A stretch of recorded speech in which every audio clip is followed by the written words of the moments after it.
Hello বন্ধুরা, আরকে কিচেনে সকলকে ওয়েলকাম জানাচ্ছি। আজকে আমি বানিয়ে দেখাচ্ছি মটন কোরমা। চলুন দেখে নিন আজকের আমার ভিডিও। প্রথমেই নিয়ে নিয়েছি আমি ধুয়ে পরিষ্কার করে নেওয়া হাফ কেজি মটন। এরপর গ্যাসের ফ্লেম চালু করে একটা হাঁড়ি বসিয়ে দিয়েছি।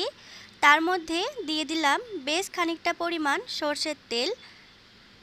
তেল গরম হয়ে আসলে, তেলের থেকে ধোঁয়া উঠলে দিয়ে দিচ্ছি 3টে বড় সাইজের কুচানো পেঁয়াজ। পেঁয়াজ আমি হালকা লাল বেরেস্তা করে নেব।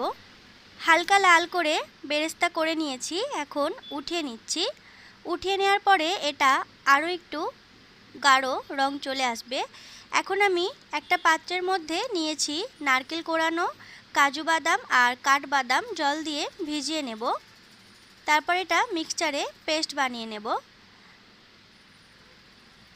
অপর একটা পাত্রের মধ্যে নিয়েছি 2 চামচ ধনে গুঁড়ো, 1 চামচ কাশ্মীরি লঙ্কার গুঁড়ো, হাফ চামচ হলুদ গুঁড়ো, 1 চামচ লঙ্কা গুঁড়ো, 1 চামচ জিরে গুঁড়ো। অপর প্লেটে নিয়েছি গোটা গরম মশলা আর নিয়েছি কেওড়া ওয়াটার ও 1 বাটি টক দই। বেরেস্তা করা তেল থেকে আমি কিছুটা পরিমাণ তেল উঠিয়ে নিচ্ছি।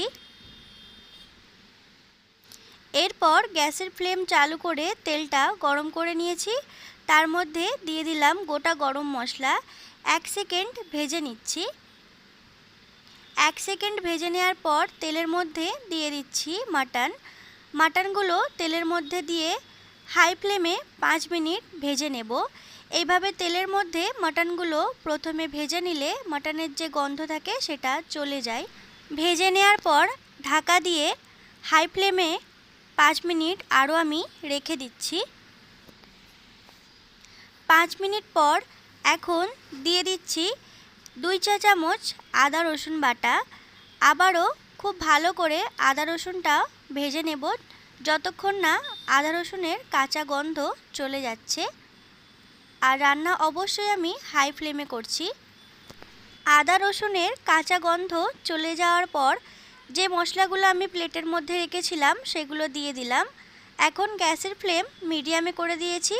মিডিয়াম ফ্লেমে মশলা ও মাংস সব কিছু কষিয়ে নিচ্ছি।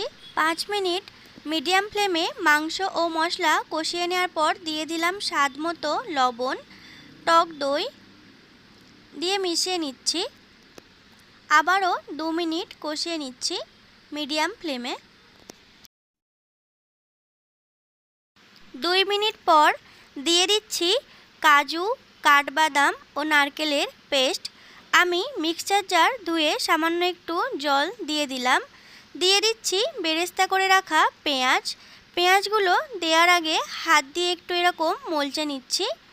এরপর দিয়ে দিলাম। সব কিছু দেওয়ার পর এখন গ্যাসের ফ্লেম লোয়ে করে দিচ্ছি, দিয়ে সব কিছু মিশিয়ে নিচ্ছি।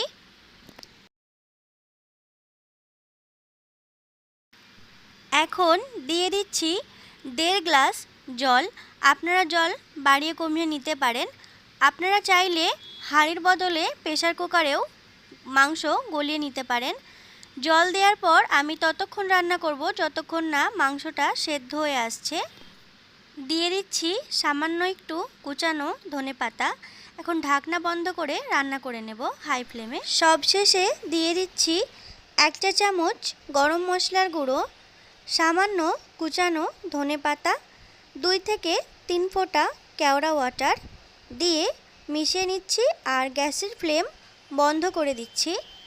আমার আজকের এই মটন কোরমা রেসিপি আপনাদের কেমন লাগলো কমেন্ট করে জানাবেন। ভালো লাগলে প্লিজ ভিডিওটিতে একটি লাইক দেবেন, আমার চ্যানেলটি সাবস্ক্রাইব করবেন, পাশে থাকা বেল আইকনটি প্রেস করে দেবেন যাতে আমি কোনো নতুন ভিডিও আপলোড করলে সেটার নোটিফিকেশন আপনার কাছে পৌঁছে যায়। ভিডিওটি শেষ পর্যন্ত দেখার জন্য আপনাদের সকলকে অসংখ্য ধন্যবাদ।